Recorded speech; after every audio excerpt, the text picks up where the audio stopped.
Je pense que tout le monde aurait à apprendre encore de ces histoires qui sont millénaires et qui sont étudiées jusqu'à aujourd'hui. C'est pas pour rien. Ce que je compte faire, c'est pas une histoire où les gens ils disent ah c'est bien de faire Shabbat ou c'est bien de faire le Birkat Amazon, mais plutôt vraiment de parler de l'histoire elle-même, des midrashim, des rois. C'est une façon de pouvoir se retrouver, de retrouver notre identité en fait. Tout de suite, si vous aimez les mangas, si vous aimez les BD, restez avec nous parce que nous avons un petit génie du genre. Voilà, il s'appelle Yoram Illouz. Salut Yoram. Bonjour. Ravi de t'accueillir parce que tu as une démarche tout à fait particulière. Tu en as eu assez, toi qui étais fan de manga, de lire des contenus qui ne te correspondaient pas. Alors on voudrait en savoir un peu plus. Je suis fan de manga, fan de bande dessinée et de culture en général. J'adore tout ce qui est divertissement, le film, tout ça. Et ce que je trouve dommage, c'est que on a une religion qui est extraordinaire. Dans la Torah, il y a des histoires qui sont passionnantes. Et elle manque d'avoir une forme qui est adaptée pour les jeunes et tout ça. Et j'ai pris sur moi la mission de le faire. Ça s'est matérialisé par une BD qui s'appelle Ketsia, princesse d'Israël. Tu fais allusion bien sûr à une fille d'Israël qui a existé. C'est une des filles du roi Salomon. Il y en a pas mal. Je ne sais pas si vous savez, Salomon s'est marié avec 1000 femmes quand même. Et en particulier, Ketsia, c'était une fille qu'il adorait, en particulier parce que elle était intelligente, elle était douce, elle était belle, etc., etc. Et il s'était dit, c'est incroyable d'avoir une fille comme ça, avec qui elle va pouvoir se marier. Il a demandé une question au Kohen Gadol, et donc du coup, il a été très surpris de la réponse. Et à cause de ça, il va enfermer Ketsia dans une tour. Et je vous laisserai lire tu vas pas la nous suite. Raconter tout le livre. Ah non, je trouve que c'est intéressant de voir ça parce que tout le livre, cette question de est-ce que Dieu fait tout pour le bien, et est-ce que finalement, comment Dieu va arriver à s'en sortir de cette situation. Parce que finalement, on dit que c'est Dieu qui fait les couples.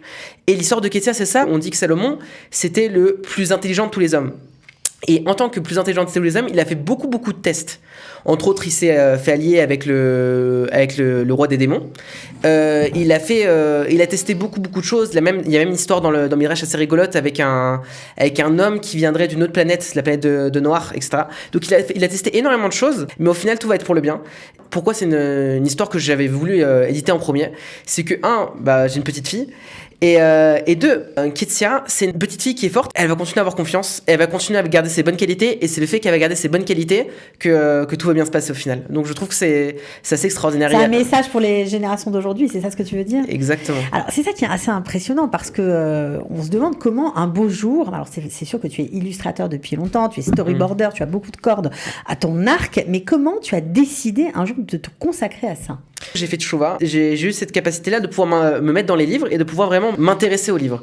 Et des fois, il y a un truc qui est difficile, c'est que le livre, il a comme qui dirait une couverture rigide, dans le sens que c'est difficile de se mettre dedans parce qu'aujourd'hui, on n'a plus l'habitude de lire, tout simplement. Aujourd'hui, tu parles de quoi? Des livres à thème juif? Des livres à thème juif, même de la Torah, de quoi? Je parle de la Torah, mais je veux dire, même à plus forte raison, aujourd'hui, en général, c'est quelque chose qui se perd aujourd'hui, de prendre du temps, de s'investir dans la lecture. Et moi, j'ai eu cette chance-là de pouvoir m'investir dans la lecture et j'ai découvert des midrash, c'est-à-dire donc, du coup, des histoires, des anecdotes écrites par nos sages. J'ai découvert des histoires juives qui sont extrêmement passionnantes et je me suis dit, tiens, c'est dommage parce que moi, j'en profite. Mais pas tout le monde pourra en profiter parce que tout le monde aura cette envie de s'investir autant et donc du coup c'est comme ça ça a donné envie de vouloir créer de changer la forme, mais le fond c'est le même. Voilà, à cette époque-là, tu m'as raconté que tu travaillais dans une société qui faisait aussi bien sûr du dessin animé, My Story Animated, MSA, mais c'était pas du tout, ça n'allait pas du tout dans cette direction-là qui est la tienne aujourd'hui. Effectivement, j'ai travaillé donc du coup à The Void pour MSA, qui est une société du coup de dessin animé, très très connue puisqu'il y a plus de vues que Disney quand même. Okay. Et donc du coup j'ai fait storyboarder. En tant que storyboarder, on est grosso modo on fait comme de la mise en scène mais pour du dessin animé. Et en tant que storyboarder, du coup, j'étais très proche des scénarios. Les scénarios, il y a beaucoup de mauvaises valeurs qui étaient dedans. Par exemple, beaucoup d'histoires de filles qui s'enfuient de chez leurs parents et qui est glorifiée par l'histoire, qui dit « Ouah, c'est trop bien, elle s'enfuit de chez ses parents ». Et il y a beaucoup d'histoires où le méchant, c'est le parent. Et en tant que parent, ça dérange, en fait. J'ai pas envie que ma fille, quand elle grandisse, avec ces valeurs-là. Ouais, et il y a d'autres choses aussi, que ça soit des fois un peu de vulgarité, un peu de... Bon. Tu voulais montrer qu'on pouvait créer, qu'on pouvait être dans l'univers du manga ou même d'un livre tout à fait d'illustration, sans vulgarité, sans grossièreté. Exactement, c'est ça. C'est assez original. Alors, tu vas encore plus loin parce que tu veux intéresser à la culture juive, au Midrashim, à la Torah, des non-juifs. En fait, pour être plus exact, tout le monde, en fait. Je pense vraiment à cette idée-là de... quand on fait la prière, on dit comme ça, Bayom ou Yad Hashem lemeler al kol haaretz, Bayom ou Yad Hashem echad ou Shmo echad, le jour où Dieu sera roi sur toute la terre. Et je me suis dit, cette idée-là de pouvoir comprendre, de pouvoir saisir ce que c'est Dieu, c'est quelque chose qui doit être compris par tous. Et comme il y a beaucoup de choses qui sont passées à travers là, le christianisme, etc., aujourd'hui, quand on montre aux jeunes dans les écoles israéliennes, on leur montre des livres, des dessins animés qui sont faits par des évangélistes, qui ont leur propre idée de la Torah. Et il y a beaucoup d'histoires comme ça, et même je parle avec beaucoup de gens qui connaissent pas finalement qui connaissent pas l'histoire. Et quand j'ai commencé à faire ça, je voulais vraiment intéresser tout le monde de la manière que moi, je m'étais intéressé par les Vikings, intéressé par tout ce qui était japonais, par les pirates, tout ça. Je me suis dit, tout le monde pourrait s'intéresser par la Torah. Il y a quelque chose vraiment de très très beau là-dedans, et je voudrais le partager. Donc tu as trouvé, parce que c'est toi quand même qui écris aussi les histoires, c'est toi qui les dessines, donc tu as su trouver un langage adapté, alors je dirais même pas à la jeunesse, je dirais plutôt aux adolescents. Ça c'est assez rare parce que quand toi-même tu étais ado, il n'y avait pas du tout ce genre de livre, c'était pas du tout ce genre de manga. Tu as écrit aussi, on a parlé de la princesse, mais tu as écrit un manga qui s'appelle Shaoul. Alors là, tu mets en scène, on imagine le roi Shaoul. C'est vraiment pour les ados, ça? Exactement, même ado, jeune adulte, j'étais assez surpris de voir à quel point finalement il y a beaucoup de jeunes adultes qui ont beaucoup aimé, et jeunes adultes même plus que ça, qui ont beaucoup aimé, tout simplement parce que ça parle de la Torah d'une autre façon. Il y a des combats, il y a de la violence, et il y a beaucoup de politique, il y a beaucoup de comment on fait pour vivre avec un prophète à côté de soi qui est pas vraiment dedans. Ça veut dire qu'à cette époque-là, il y avait le roi et ses armées qui allaient en guerre, et le prophète, lui, était inspiré par Dieu, mais du coup, il était un peu déconnecté de la chose. Et donc, comment on fait pour vivre ensemble?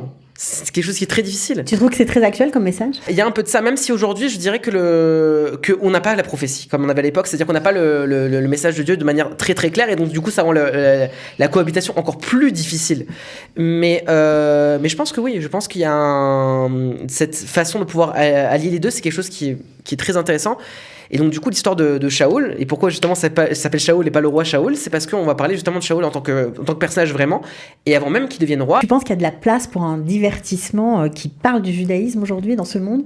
Ah, complètement. Aujourd'hui, et de certaine manière c'est un problème, mais d'un autre côté ça montre quelque chose, c'est qu'il y a de plus en plus sur Netflix des séries qui parlent de judaïsme. Unorthodox, comment ça s'appelle, Shtisel, etc. Il y a beaucoup de séries comme ça, et même si encore une fois il y en a beaucoup qui parlent pour parler des défauts de l'orthodoxie, et même j'ai entendu qu'il y a encore d'autres séries qui vont sortir sur un orthodoxe qui fait des enquêtes ou je sais pas quoi. Il montre qu'il y a un besoin aujourd'hui pour les gens d'entendre parler du judaïsme. Donc je pense que oui, justement, à plus forte raison, c'est aujourd'hui. Du message universel du judaïsme. Plus que du judaïsme dans sa fonction sociale, qui est donc du coup d'un élève et de son maître, et de la pratique elle-même, tout simplement de quoi ça parle vraiment. Parce que les gens ne savent pas. J'étais assez surpris d'apprendre qu'il y a beaucoup de gens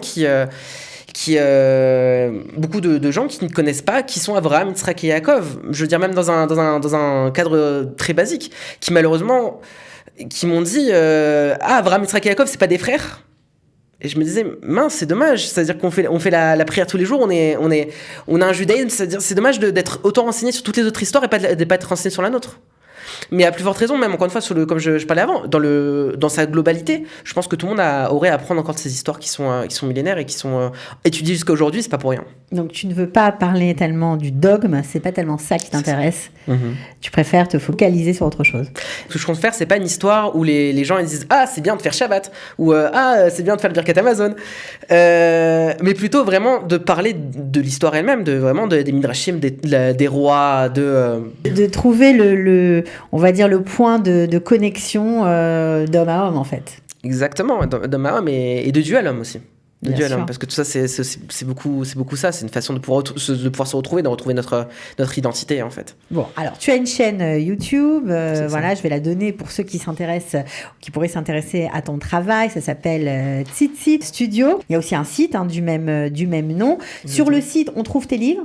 On trouve donc du coup Ketsia, donc du coup qu'on peut commander depuis le site. On livre en Israël et en France. D'ailleurs on fait aussi ça en librairie. On va y revenir parce que c'est pas mal, à compte d'auteur, tu vends, je crois, dans une dizaine de librairies. En France et en Israël, exactement.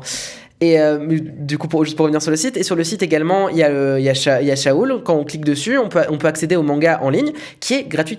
En fait. Alors, tu fais un livre payant parce que il faut bien vivre, mais tu penses à tous ceux qui sont fans de manga et qui ne te connaissent pas encore pour découvrir que oui, on peut faire du manga juif, voilà, parce que c'est exactement de ça qu'on parle.